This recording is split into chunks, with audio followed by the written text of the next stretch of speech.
अस्सलाम वालेकुम दोस्तों, जी त असांजो तमाम प्यारो भाउ शायर बेहतरीन शायर अली नवाज़ उमरानी भाउ कलाम मोकिलियो आहे।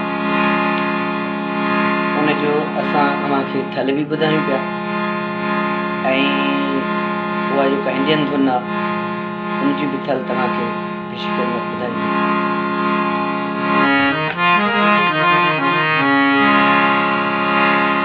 उड़ जा काले कांवा तेरे मुंह विच खंड पावां, ले जा तू संदेसा मेरा मैं सदके जावां। उड़ जा काले कांवा तेरे मुंह विच खंड पावां, ले जा तू संदेसा मेरा मैं सदके जावां।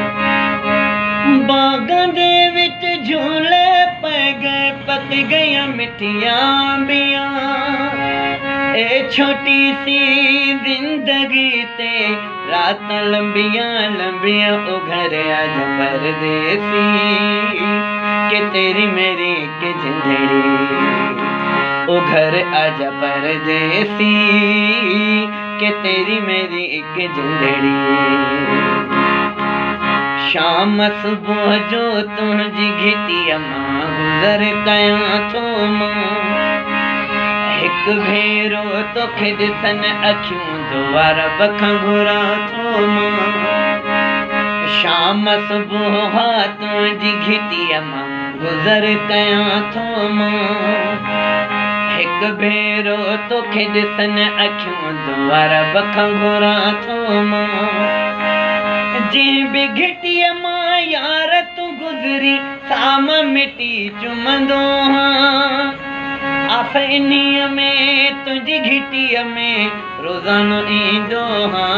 ओ मतां दीदार थी पए ज़ाहिर किथां यार थी पए, ओ मतां दीदार थी पए ज़ाहिर किथां यार थी पए।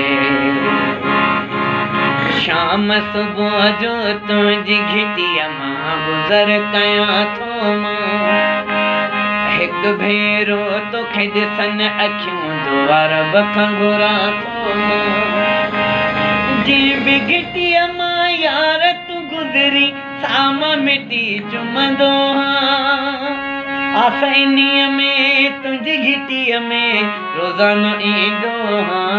ओ मतां दीदार थी पए ज़ाहिर किथां यार थी पए, ओ मतां दीदार थी पए ज़ाहिर किथां यार थी पए।